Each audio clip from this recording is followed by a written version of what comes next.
Good morning, buenos días. Buenos días a todos. Buenos días. Muchas gracias, me alegro muchísimo y es un honor estar aquí hoy con ustedes en Madrid. Primero, me gustaría agradecer y dar la enhorabuena a los organizadores locales. Gracias por invitarme a compartir algo de nuestra experiencia que hemos tenido con niños con el síndrome de edición 22q11. Yo vengo de Leuven y ahora estamos aquí. Vengo de este pequeño país y vengo de la Universidad de Leuven. Aquí hay dos fotos en nuestro hospital. Aquí la entrada principal y aquí el departamento, el Centro de Genética Humana. Y yo trabajo en este centro. Por tanto, no en el departamento de Psicología ni Ciencias Educativas. Y me siento muy afortunada, digamos, de estar en este entorno, porque, como se sabe, hay influencias de muchas disciplinas, muchos profesionales, y me ha enseñado mucho, incluso después de mi educación universitaria. Siempre, digamos, tuve una sensación que empezó ahí, ¿no? Después de mi entrenamiento, de mis estudios. Creo que estas diapositivas las puedo saltar porque tuvimos una introducción buenísima de Luis, que la verdad nos explicó muy bien lo que era 22q11SD. Se conoce de otras maneras también, pero básicamente el problema es que todos los niños o las personas con esta condición tienen, digamos, una deleción en el brazo largo de cromosoma 22q11 y en el 85% de los casos es de nuevo. Por tanto, el niño es la primera persona en la familia, pero también tenemos un 15% de nuestras familias que vemos que uno de los padres también tiene la deleción. Aquí esto lo voy a saltar y voy a pasar aquí y voy a enfocarme aquí. Esta tarde van a haber muchos expertos que van a hablar acerca de los temas médicos de esta condición. Vamos a mirar entonces esta mañana, información sobre retraso developmentales, dificultades en aprendizaje, y otras personas del equipo hablarán acerca de las preocupaciones de comportamiento psiquiátrico. Aquí, en nuestro grupo, seguimos aproximadamente 300 personas con esta condición, y yo ahora voy a mirar más desde la infancia hasta adolescencia. Pero aquí se puede ver que tenemos un grupo grande de adultos que también seguimos, pero creo que esto haría que la historia fuese demasiado largo. Quizá más adelante, en otra presentación.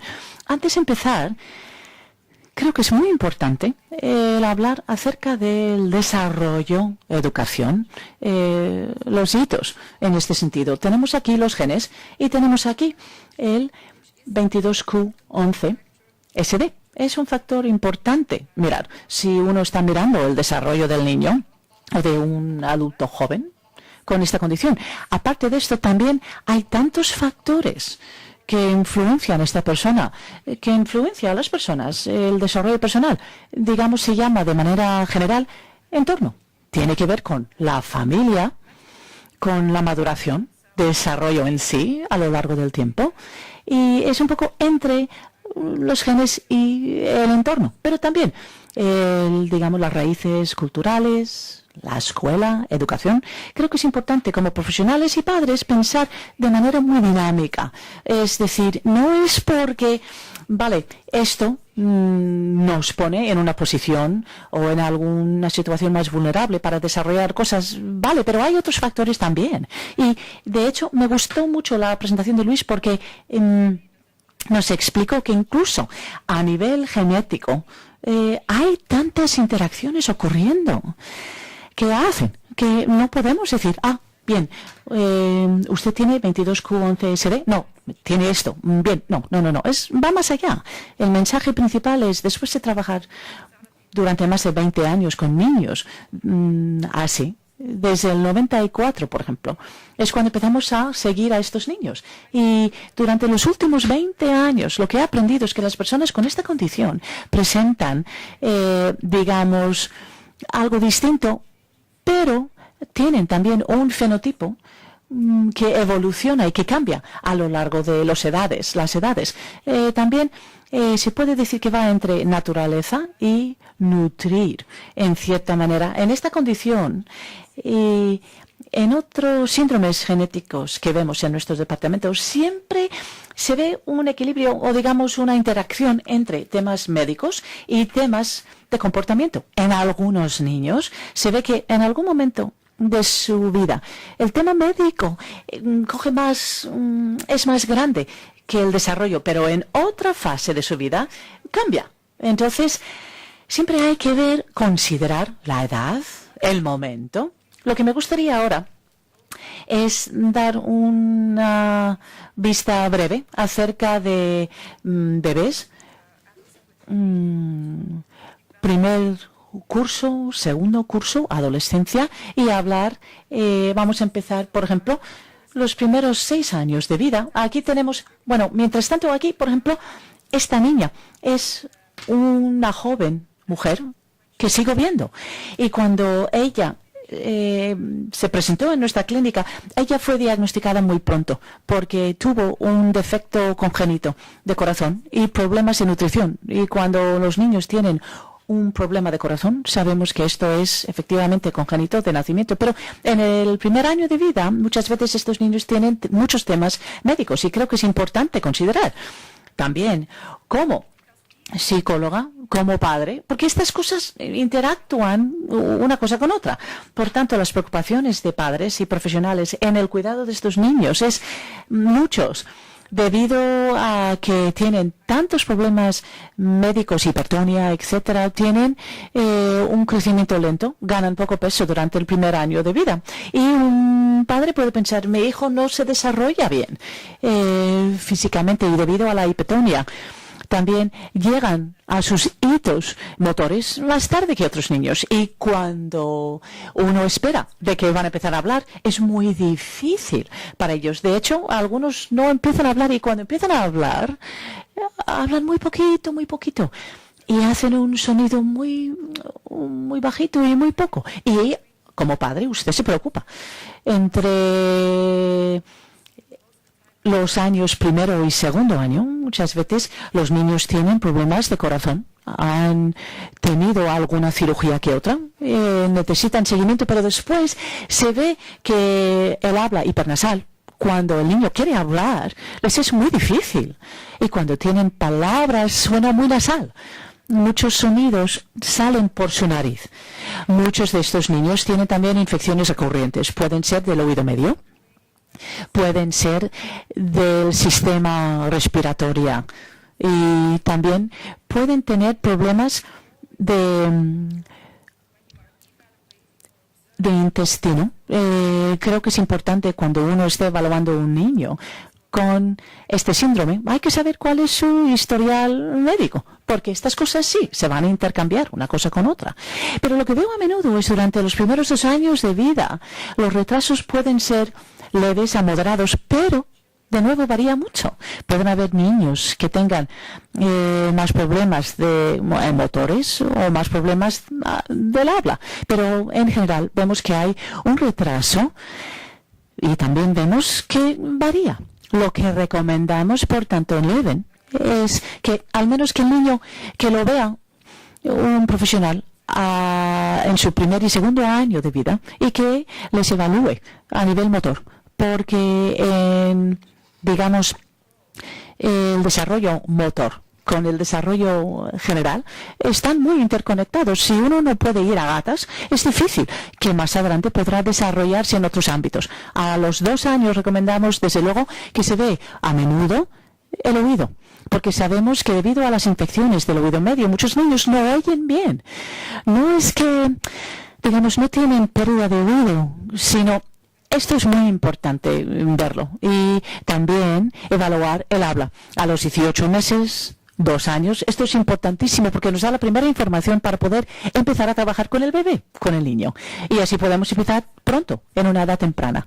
Por tanto, niños con esta condición tendrán una intervención temprana. principalmente, al menos en mi país, se realiza en casa, porque estamos trabajando con un bebé tan pequeñito. Las terapias van a casa y tenemos suerte en ese sentido, que somos un país pequeño y las personas podemos coger el coche y irnos, hay 200 kilómetros solamente del mar al centro del país. Por tanto, de región. Y en este país creo que es importante estar en contacto con un equipo que conozca esta condición. Como padres, a través de correo electrónico, internet, hay tantas oportunidades que en poco tiempo donde se puede llegar. Y es importante buscar personas locales, por ejemplo, logopedas, terapeutas locales que pueden ayudar. Hay que mantenerse en contacto con el equipo experto en Madrid, Valencia, Barcelona o donde fuese. Por tanto, en mi país empezamos con bebés muy jóvenes, muy bebé, sobre todo con logopedia. Y también tiene problemas con el equilibrio y con la anticipación de cosas. Por ejemplo, cuando se caen, no ponen la mano, o sea, no tienen este reflejo. No reaccionan así diciendo, tengo que hacer esto y poner la mano, no. Entonces, esto es un ejemplo muy bueno. Tienen que, por ejemplo, para aprender esto, cogen la pelota y tienen que bajar la mano. Entonces, cuando uno ve que mejoran y que aprenden aquello, está muy bien, pero hay que enseñarles a hacerlo. Aquí hay un bebé, este bebé está trabajando, fisiomotor o motor, lo llamamos terapia ocupacional.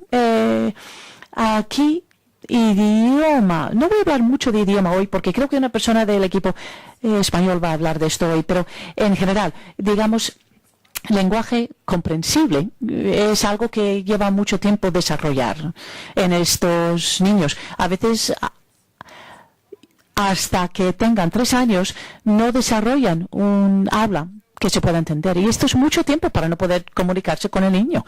Empezamos hace tiempo a trabajar con lo que llamamos un acercamiento total a la comunicación. Es decir, cuando estoy trabajando con un bebé y empiezan a hacer esto, y lo digo, ¿quieres más? ¿Quieres más? Y le invito al niño, ¿quieres más? ¿Quieres más? Entonces, se puede ver que empezamos, con sus propios gestos.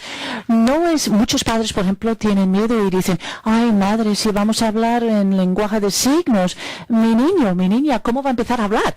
No me refiero a lo que es lenguaje de signos, es hablar con el apoyo de signos o el apoyo de, por ejemplo, es con el apoyo de decir, ¿quieres leer? ¿Quieres beber algo? ¿Tienes hambre? El niño reconoce la palabra y el gesto. Y esto lo hemos visto no solo en esta condición, sino con síndrome de Down, Brad Billy, que niños con, un desarrollo del lenguaje poco desarrollado, si mientras tanto se presenta esta terapia, empiezan a usar palabras un poco antes. Esto es un mensaje que quiero compartir con ustedes. Ahora también vamos a pasar a, 3 a 6 años. Hay muchos temas médicos que no voy a entrar en detalle en estos temas, pero lo que sí quiero empatizar que nos llevó mucho tiempo, los primeros 10, 12 años de nuestro trabajo. Esto no fue, parte de nuestro seguimiento sistemático. Eran a través de unos padres que me llamaron y me dijeron, oye, tengo una hija de 5 años y tiene un examen médico en el colegio y la dieron -5. Tenía mucha miopía. O, por ejemplo, una madre me dijo, mi hijo tiene +7. Y la gente no reconoce. ¿Cómo es posible? Y fue la experiencia de los padres que les dije a mis médicos, aquí estamos saltando algo, porque tienen muchas otras cosas que nadie está pensando en los ojos. Tenemos que considerar esto también. Entonces, sugiero también a los 3 años hacer una revisión de la vista sistemática y de verdad hay muchos problemas visuales que vienen también de este síndrome. Se puede corregir perfectamente con gafas, pero es muy importante, sobre todo para el desarrollo del niño, reconocer y confirmar esto. A veces podemos pensar el niño solo mirando el mundo, observando el mundo. No es, esto tiene que ser formar parte del seguimiento de estos niños. Ahora también vemos preocupaciones en cuanto al desarrollo. Podemos ver, voy a hablar brevemente de estos dos habilidades pre-matemáticas, habilidades de matemáticas durante el colegio y habilidades perceptuales y visuales. Es una línea roja en un grupo importante de niños, no en todos, pero, por ejemplo, problemas matemáticos casi todos lo tienen y percepciones visuales también. Voy a empezar aquí.